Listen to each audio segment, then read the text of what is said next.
The day my daughter-in-law laughed at my old raincoat in front of 30 people was the day I understood exactly what kind of woman my son had married. It was the afternoon of Gwen's funeral.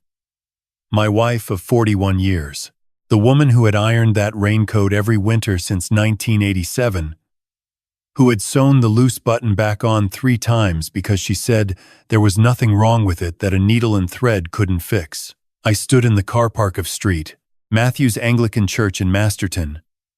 Rain coming down the way it does in the Wairarapa in June sideways. Cold. Without apology. And I heard Renata's voice cut across the wind. "Really, Bernard? That coat?" I turned around. She was standing under a wide black umbrella, wearing a charcoal wool coat that probably cost more than my first car. My son, Philip, stood beside her. He looked at the ground. "It's what I've got," I said. She tilted her head the way she always did when she was about to say something she knew she shouldn't, but had decided to say anyway. "It's just Mum deserved a bit better, don't you think?" On today of all days, a few people nearby had heard. I saw Gwen's sister Colleen press her lips together. I saw old Roger Fentiman from down the road look away. I felt the back of my neck go hot despite the cold. I didn't say anything. I buttoned the coat to the top and walked inside. That is where this story begins. Not at the end of it, where things became clear and the ground shifted beneath everyone's feet. At the beginning, in a drafty car park in Masterton, in June, in the rain, with a woman laughing at a dead woman's husband for wearing a coat his wife had loved. My name is Bernard Calloway. I'm 67 years old. I was born in Fielding, grew up in Palmerston North, and I moved to the Wairarapa with Gwen 38 years ago. When we were young and foolish, and certain that land and quiet were the only things a person really needed. We were right about that, as it turned out. Gwen and I met at a school dance in 1981. She was 19. I was 22 and working at my uncle's hardware store, saving every dollar I could because I had a vague and stubborn belief that if I was patient enough, something good would come. Gwen was the good thing that came. She walked in wearing a blue dress and talking too loudly to her friend and laughing at her own jokes. And I thought, that one right there. We married in 1983. We had almost nothing. We had a second-hand dining table, a mattress on the floor, a single pot, and each other. Gwen took a job at the local school as a teacher's aide. I got work at a timber yard. We saved. We did not go on holidays. We did not eat at restaurants. We cooked at home. We grew vegetables in the backyard. And every Friday evening we sat at that second-hand table with a pot of tea and worked out where every single dollar had gone that week.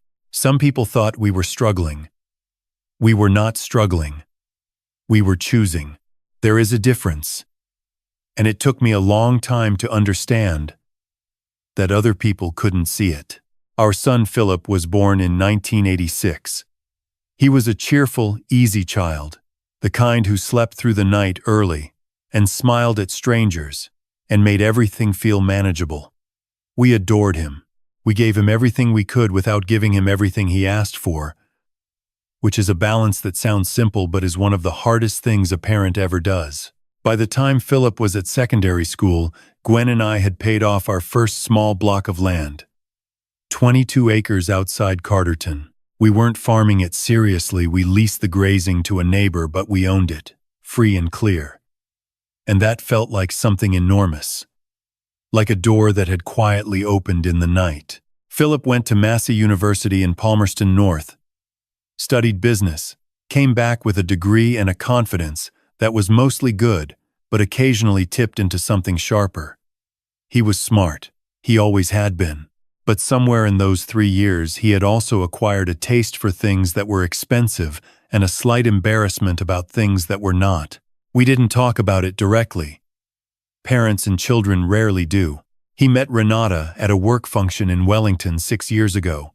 She was from Auckland. Originally, her family had money going back a couple of generations. Import business, property.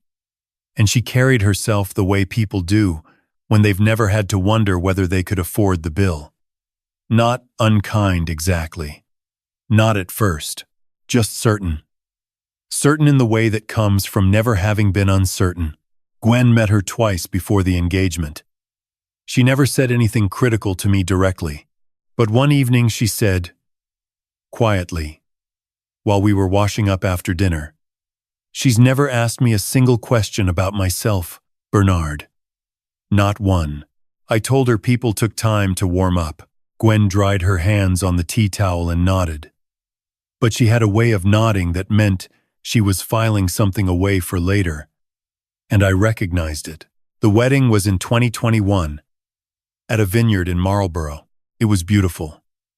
Genuinely the kind of wedding where everything matches and nothing is accidental, and the whole day feels like a very expensive photograph. Gwen and I wore our best clothes. My best suit was the dark navy one I'd bought for Gwen's mother's funeral in 2014. It fitted well enough. Gwen looked lovely in a cream blouse and a skirt she'd had for years but wore rarely. At the reception, Renata's mother, a tall woman from Remuera named Sandra, looked at Gwen's skirt and said, "Oh, is that vintage?" Very brave. She smiled when she said it. Gwen smiled back and said, "It's clean, and it fits. That's all a skirt needs to do." Sandra laughed, uncertain whether she'd been agreed with or corrected. She had been corrected. Philip and Renata settled in Wellington. He was doing well in property development. She worked in marketing. They bought a house in Karori, renovated it extensively, and posted photographs of each room on Instagram once each stage was finished. The kitchen cost $80,000. I know because Philip told me, in a tone of voice that suggested I should find this impressive. I found it baffling, which I kept to myself. They came down to Masterton 4 or 5 times a year. The visits were pleasant enough on the surface. Renata always brought wine that was too good for us, which I understood was a way of pointing out that our glasses weren't quite right for it. She talked about restaurants we hadn't been to, and suburbs we'd never lived in, and people we didn't know. Philip had started doing this too. Gradually, the way water slowly takes the shape of whatever contains it. Gwen always cooked a proper roast for their visits. Renata ate small portions and said it was lovely in a way that suggested she was being generous, but they came. And Gwen was always glad to see Philip, and I was glad to see him too. And so we looked past the rest of it because that is what you do when someone is your child. Gwen was diagnosed with ovarian cancer in March of last year. It came late, as it often does. By the time they found it, it had already spread. The oncologist in Wellington we'd driven up for the better specialist was kind and direct. She told us what we were dealing with. She told us the options. She told us what the word palliative meant in practical terms. We drove home from that appointment, not saying much. Gwen looked out the passenger window at the Remutaka Hill Road and the way the bush came right down to the edge of the tarmac, that intense green New Zealand green that you don't see anywhere else in the world, and eventually she said, "Well, I want to go to the South Island one more time. Properly." We went to the South Island for 3 weeks in April. We drove the whole west coast, stayed in small motels, ate fish and chips out of the paper on cliff tops. Gwen had a good month. She was tired but present, and she was funny, and we held hands in the front seat the way we had when we were 20 and 30 and 40, and I told her I loved her every day, and she told me I was soppy and that she loved me too. She died in late May. At home, in our bedroom, with the window open and the sound of the paddock outside. She was 63 years old. Philip and Renata came down the day we got the diagnosis that things were very close. They stayed for a week after Gwen passed, which I was grateful for. But even in that week, even in the middle of that grief, there were small things. Renata reorganizing Gwen's kitchen so it made more sense. Renata suggesting that the house might be too much for me to manage alone and that I should think about options. Philip nodding along when she said it. I didn't respond to any of it. I was burying my wife. The funeral was on a Thursday. 60-odd people came, neighbors, old friends, Gwen's colleagues from the school, where she'd eventually become a teacher herself. People I hadn't seen in years, who drove hours to be there. The church was full and warm, and the woman Colleen had asked to speak did it beautifully. And the whole thing was the kind of funeral Gwen deserved. Honest and without fuss. And then in the car park, in the rain, Renata said what she said. I buttoned my coat and I walked inside, and I sat in the front pew, and I let the words wash off me, because Gwen had been dead for 11 days, and I didn't have room for anything else. But I heard it. I stored it. And I thought, right. In the weeks after the funeral, I noticed a change in Philip. He called more than usual, which I initially took as concern, but the conversations had a particular shape. He asked about the house, how I was managing it. He mentioned twice that the Masterton property market had actually picked up quite a bit. He asked carefully whether I had thought about what I wanted to do with the land outside Carterton. I told him I was fine. I told him the house was fine. I told him the land was the same land it had always been. Then, one Sunday, 5 weeks after the funeral, Philip and Renata drove down unannounced. I was in the garden when their car pulled in. Renata had a folder. We sat at the kitchen table, and Renata opened the folder and explained, in the professional voice she used when she wanted something to seem inevitable, that they had spoken to a property consultant just to understand the situation, and that the house was valued at around $480,000, and the land outside Carterton had been assessed at approximately $1.2 million, and that it might make sense for everyone if I transferred the land to Philip now, while things were simple, and moved somewhere smaller in town where I wouldn't have to maintain so much. She had printed documents. They were on the table between us. I looked at my son. He was looking at the folder. "Is this what you want, Philip?" I asked. He looked up then. Something crossed his face. Guilt, I think. Or the memory of the person he used to be.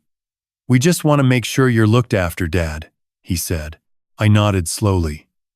I picked up the folder, and I put it back down. "I'll think about it," I said. They seemed satisfied with that. Renata talked about a property manager she knew in Masterton, who was very good. I made tea. We talked about other things. They drove back to Wellington that evening. That night, I sat in the kitchen and I thought about Gwen. Gwen had known, I think. Not about this specific moment, not the folder on the kitchen table, but about the direction things were moving. She was a quiet woman in some ways, but she saw people clearly. She saw Renata clearly from that first dinner. She had never said don't trust them, she would never have done that to Philip, but she had done something more practical. She had made arrangements.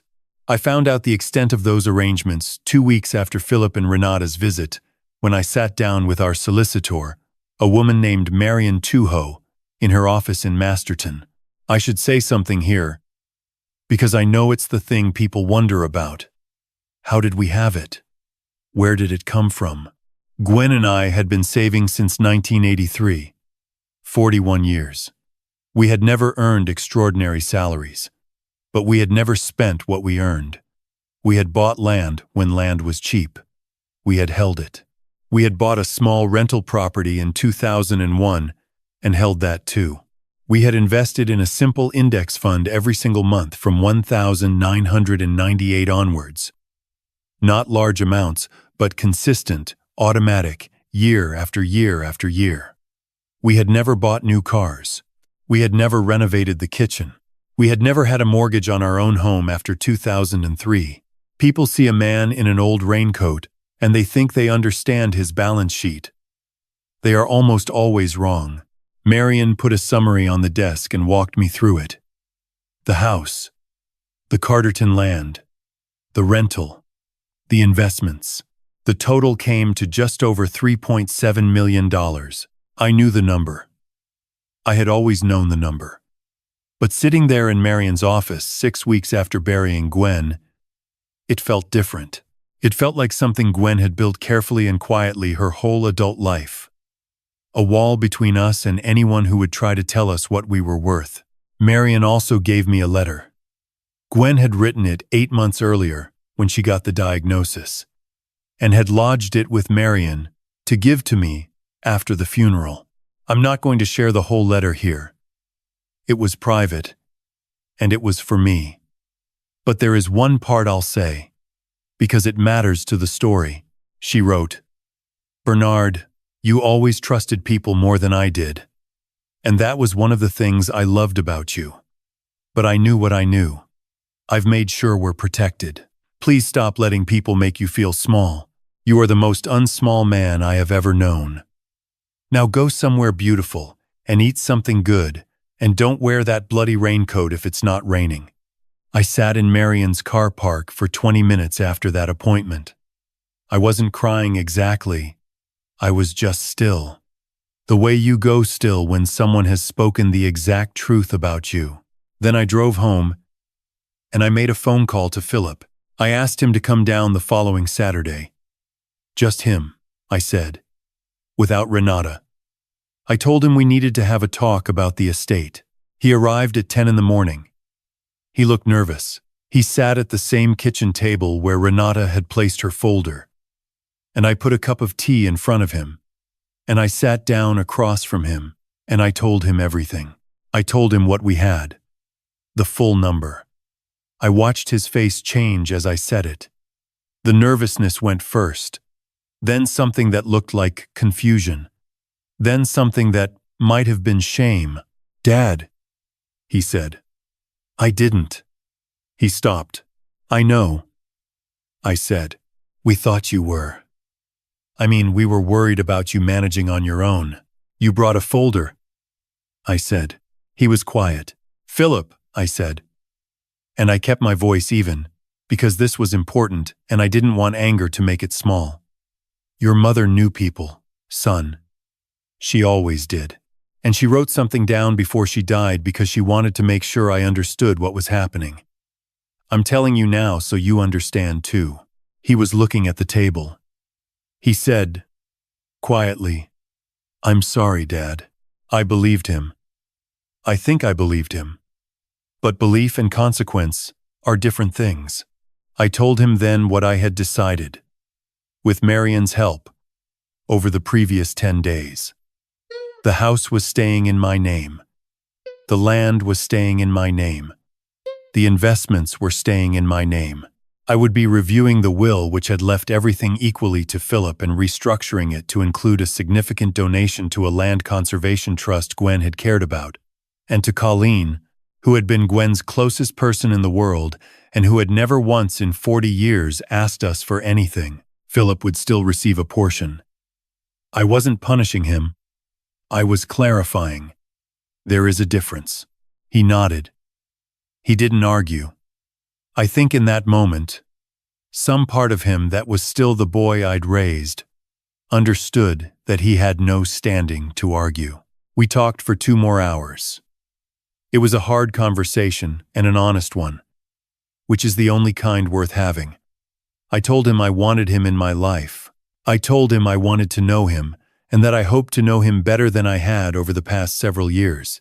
I told him that Renata was his wife and his choice, and that I would be civil and kind to her, but that I would not be managed by her or anyone else ever again.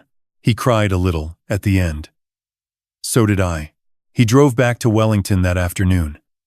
He called me 3 days later. He said he and Renata had talked. He said she had been upset. He said she had also eventually accepted that things were going to be different. I told him I was glad. I don't know exactly what different looks like going forward. I'm not naive enough to think one conversation rebuilds what takes years to erode. But I'm 67, not 87. I have time. I am willing to use it. The week after that conversation with Philip, I booked a trip. Gwen had always wanted to see Stewart Island. She talked about it for years, the birds, the silence, the fact that it was the southernmost inhabited place in New Zealand, and somehow that mattered to her. The idea of standing at the edge of things, We had always said we'd go when we had time. We ran out of time. I went in August. Alone. Which I won't pretend wasn't hard. I took the ferry from Bluff in the gray morning, and the island came up out of the Foveaux Strait slowly. Dark hills covered in bush, and something in my chest loosened a little. I walked the tracks. I stood on the beach at Half Moon Bay and watched the kiwi come out in the evening, those extraordinary prehistoric creatures going about their lives as though the rest of the world didn't exist. I ate blue cod at the pub. I sat on the veranda of my accommodation at night with a glass of whiskey, and I talked to Gwen. Not out loud exactly, but in the way you talk to someone when they are no longer there to answer. I wore a good jacket. A new one I'd bought before I left. Gwen would have approved, I think. She always said the raincoat was fine for Masterton, but that some places deserved better. I have been thinking, since then, about what I want to say to anyone watching this, anyone who has found themselves in a version of this story, on either side of it. If you are the one being underestimated, your silence is not weakness. The person who speaks least in a room is not always the person with the least to say. Living within your means is not the same as having no means. The people who mock what you wear to your wife's funeral do not know what you built together in 41 years of getting up early and going to bed late and choosing each other over and over again. They see a coat. They do not see a life. Let them see the coat.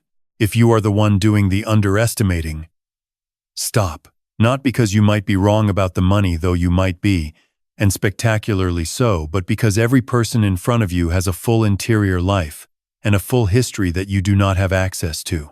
Contempt is a door you close. You cannot always know what is on the other side of it when you close it. And if you are a parent watching this, worrying about how to raise children who don't become the version of Philip that walked into my kitchen with a folder and a property consultant, I think the answer is harder than any formula. But part of it is this: let them see you live. Let them see that you make choices. That value and price are different things. That a person can be content and still be someone. Children learn what wealth means from watching what their parents reach for. Reach carefully. Gwen was the wisest person I have ever known, and she never once needed anyone to know it. She just knew it herself, quietly, and built accordingly. I live in the same house. I still grow tomatoes in the back garden, badly, the way I always have. The raincoat is hanging on the hook by the door. I haven't thrown it out. I don't think I will. But I am also planning another trip. Somewhere warm this time. Gwen had a list. She kept it in the back of her address book. A handwritten list of places she wanted to go. I found it 3 months after she died, tucked behind the W's. I am going to work through it. Slowly, methodically, the way we did everything. I owe her that. I owe myself that. And somewhere, I am completely certain, she is nodding at this in that particular way of hers, filing it away. Satisfied. Already 3 steps ahead of everyone else in the room.